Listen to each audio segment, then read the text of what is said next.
Now coming to crashing table. Crashing table is a decision making table. इसके अंदर आप बताओगे आपने कैसे डिसाइड किया कि आप इस स्टेज पे ये वाली एक्टिविटी को क्रैश कर रहे हो, how have you taken that decision, वो हमें पता लगता है इस क्रैशिंग टेबल में। So we write stage 1 of crashing पे है हम। हमारे पास क्या क्या ऑप्शंस हैं क्रैशिंग के, उनमें से what decision we are taking, हम किसको क्रैश कर रहे हैं और कितने दिन के लिए क्रैश कर रहे हैं। Then we find the crash cost, जो भी हमने डिसीजन लिया उससे एसोसिएटेड कॉस्ट कितना। स्टेज 1 पे हमारे पास क्या क्या ऑप्शन है, तो हमारा ये जो क्रिटिकल पाथ है हमें इसको क्रैश करना है। हमारे पास ऑप्शन है, हम इसमें जो 1 2 2 4 4 6 6 7 ये 4 एक्टिविटीज है, इनमें से किसी को भी हम क्रैश कर सकते हैं।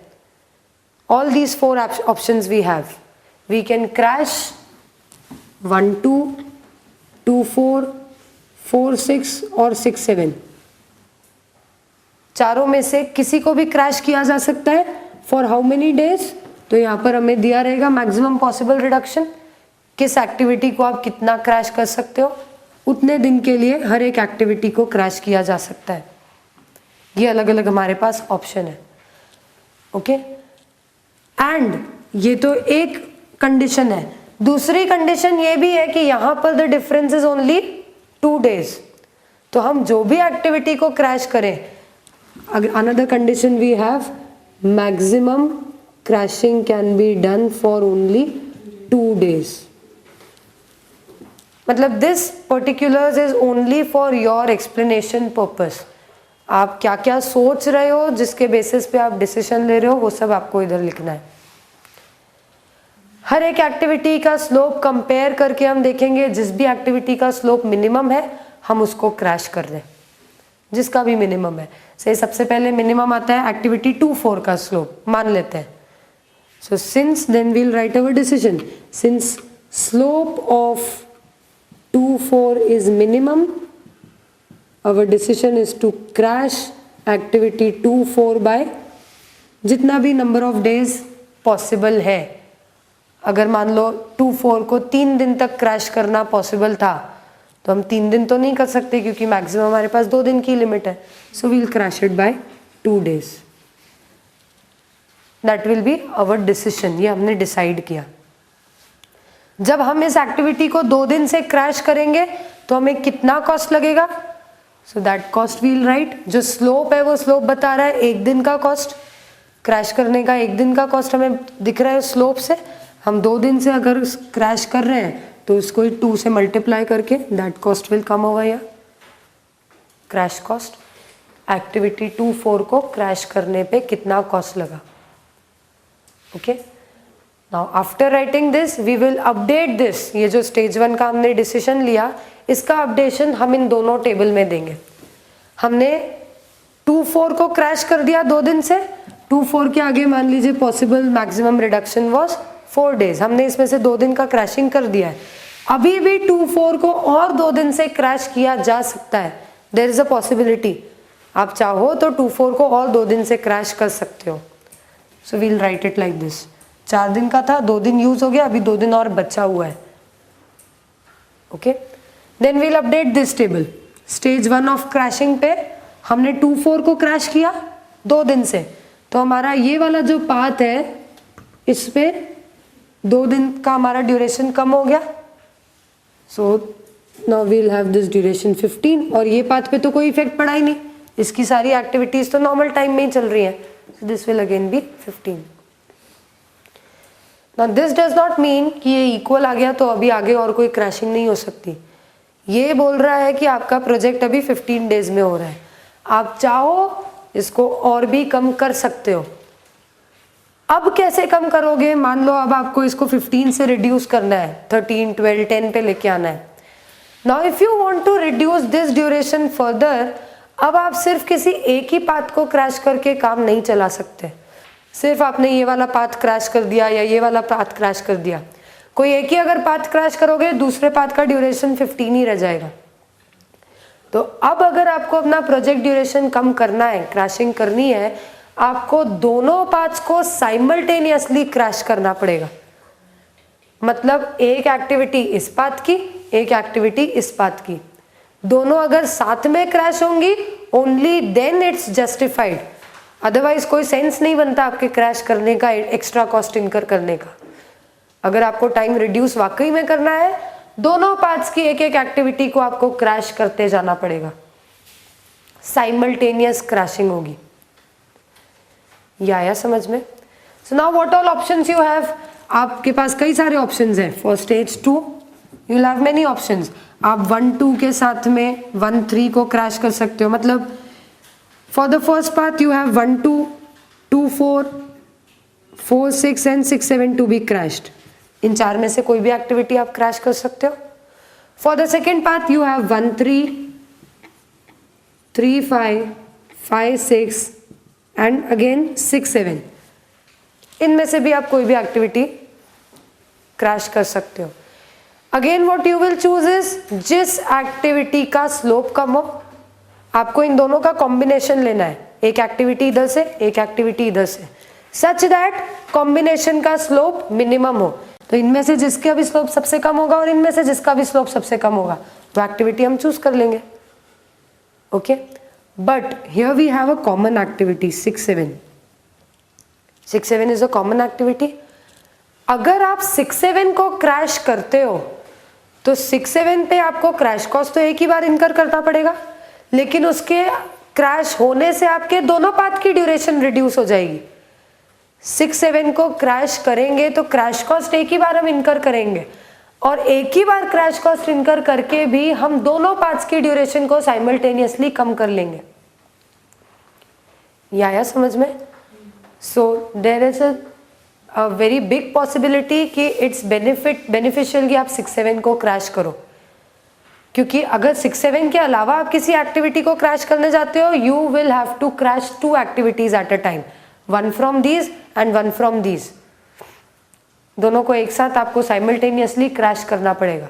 And when you are crashing 1 activity from each of these combinations, आपका total crashing cost will be more.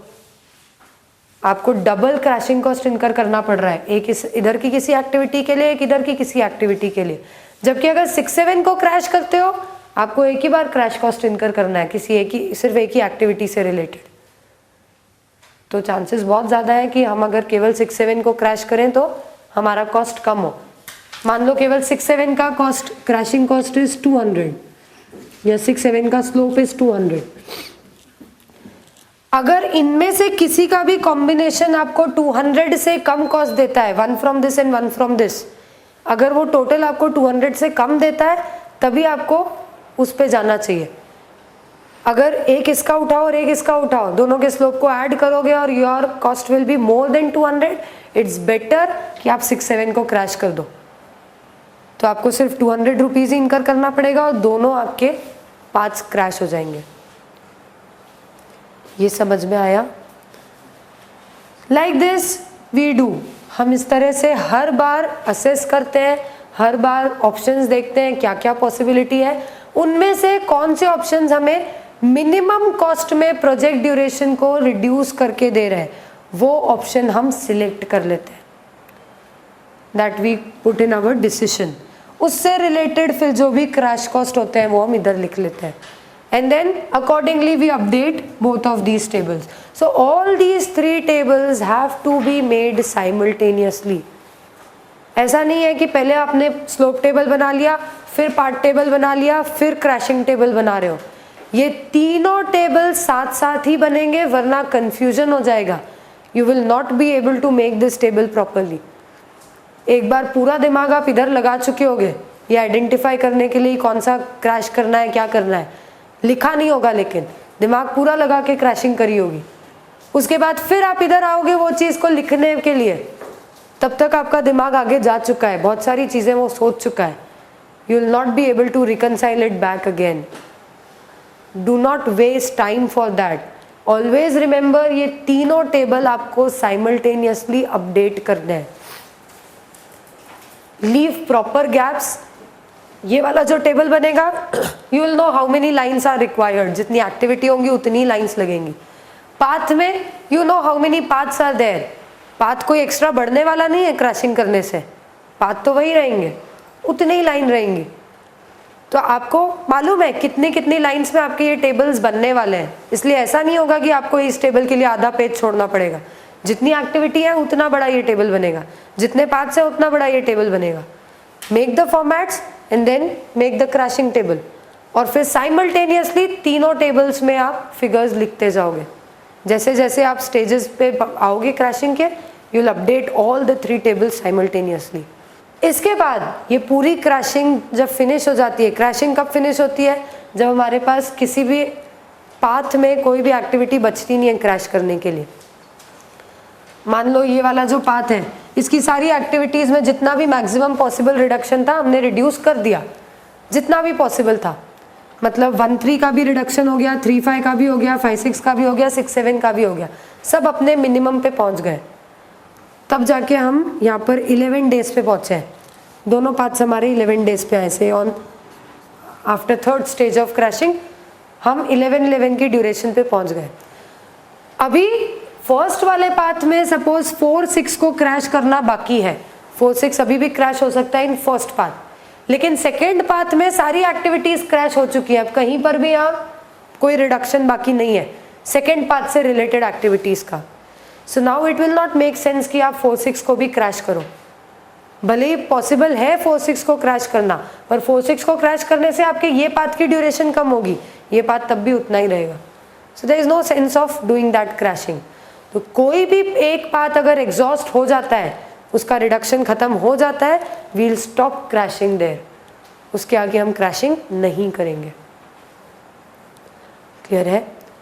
After all this crashing thing, the last table which we will make will be cost table, जो हमारा वाकई में decisive table होगा कि हमें crashing कितनी करनी चाहिए, कहाँ पे हमें रुक जाना चाहिए, किस स्टेज के बाद ही।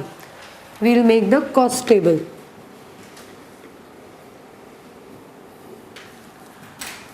कॉस्ट टेबल में we'll identify at different stages हमने कितना नॉर्मल कॉस्ट इनकर किया।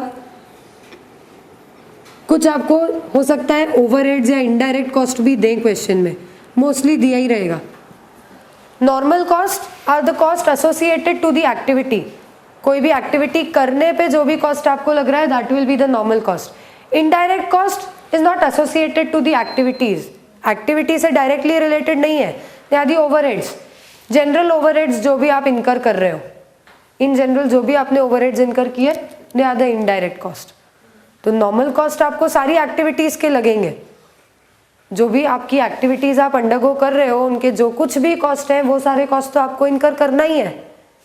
प्लस जितने दिन आपका प्रोजेक्ट चलेगा, this indirect cost will be given as से 100 rupees per day. 100 per day मतलब आपकी प्रोजेक्ट ड्यूरेशन अगर 15 डेज है तो 15 डेज में आपको 1500 का कॉस्ट लगेगा। अगर वो रिड्यूस होके 11 डेज हो गई तो इनडायरेक्ट कॉस्ट विल बी 1100। तो ये नॉर्मल कॉस्ट में there won't be any change, क्योंकि कोई भी एक्टिविटी आपकी खत्म नहीं हो रही है, इससे रिलेटेड आपको सारे कॉस्ट इनकर करने ही है, सारी एक्टिविटीज से related. Indirect cost will keep on changing with crashing, जैसे जैसे आप क्रैशिंग करते जाओगे आपके नंबर ऑफ डेज कम होते जाएंगे, आपका इनडायरेक्ट कॉस्ट भी कम होता जाएगा। Okay, this cost will be given as per day figures, per day इतना लग रहा है, तो जब क्रैशिंग करोगे नंबर ऑफ डेज कम होंगे, ड्यूरेशन कम होगी, ड्यूरेशन कम होगी तो हमारे इनडायरेक्ट कॉस्ट भी कम हो जाएंगे। इसके अलावा we are also incurring crash cost. Crash cost क्योंकि हम एक्टिविटीज को क्रैश कर रहे हैं, हमने क्रैशिंग टेबल में एक बनाया था कॉलम क्रैश कॉस्ट का। Now we are incurring those cost also. ये तो नॉर्मल कॉस्ट है associated with the activities, normally जो भी कॉस्ट हमें लगते हैं, ये इनडायरेक्ट हमारे ओवरहेड्स है। क्रैशिंग करने के लिए हमें जो एक्स्ट्रा कॉस्ट इनकर करने पड़ रहे हैं, these are the crash cost. This will give us the total cost, normal plus indirect plus crash. जहां पर भी हमारे टोटल कॉस्ट मिनिमम होंगे, अलग अलग स्टेजेस पे हमारे टोटल कॉस्ट निकलेंगे, जिस भी स्टेज पे total cost will be minimum, हमारे लिए वही ऑप्टिमम सोल्यूशन होगा। ऑप्टिमम सोल्यूशन से दिस स्टेज पे we have the total cost as minimum, तो इसका मतलब हमें सेकेंड स्टेज तक क्रैशिंग करके रोक देना चाहिए। कॉस्ट क्यों कम हो रहे हैं? क्रैशिंग करने के लिए तो उल्टा हमें कॉस्ट एक्स्ट्रा इनकर करने पड़ते हैं, फिर भी क्यों यहाँ के टोटल कॉस्ट से ये टोटल कॉस्ट कम आएगा? क्योंकि अगर आप क्रैशिंग कर रहे हो तो आपके इनडायरेक्ट कॉस्ट की सेविंग भी हो रही है, आपके नंबर ऑफ डेज कम हो रहे हैं, उससे आपके ओवरहेड्स की सेविंग हो रही है। एक हाथ से आप क्रैश कॉस्ट एक्स्ट्रा इनकर कर रहे हो, दूसरे हाथ से आपकी कुछ सेविंग्स भी हो रही है। So if these savings are more than the crash cost, आपके लिए आपके टोटल कॉस्ट रिड्यूस हो जाएंगे। आपके इनडायरेक्ट कॉस्ट में अगर आप सेविंग 2 दिन की कर पा रहे हो, से आपने 2 दिन से क्रैश किया इन द फर्स्ट स्टेज, 2 दिन से क्रैश किया तो 100 पर डे के हिसाब से 200 रुपए की आपकी सेविंग हो गई, जबकि जो एक्टिविटी आपने क्रैश करी उसका स्लोप था 50 रुपीज, तो आपके इनडायरेक्ट कॉस्ट तो 200 रुपीज से कम हो गए, जबकि क्रैश कॉस्ट आपके 2 दिन क्रैश करने के 50 into 2 सिर्फ 100 रुपीज ही लगे। So you have an overall saving of 100 rupees.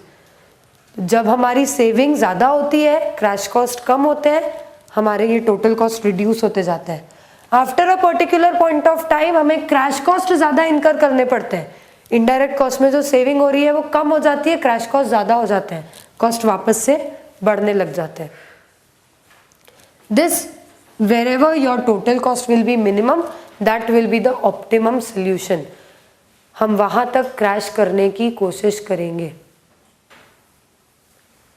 Clear है? Okay, read this theory of procedure for project crashing. ये थ्योरी पढ़ लो पहले, उसको मैच कर लो हमने जो भी अभी पढ़ा है उससे, उसके बाद take a break, then we'll continue with the questions.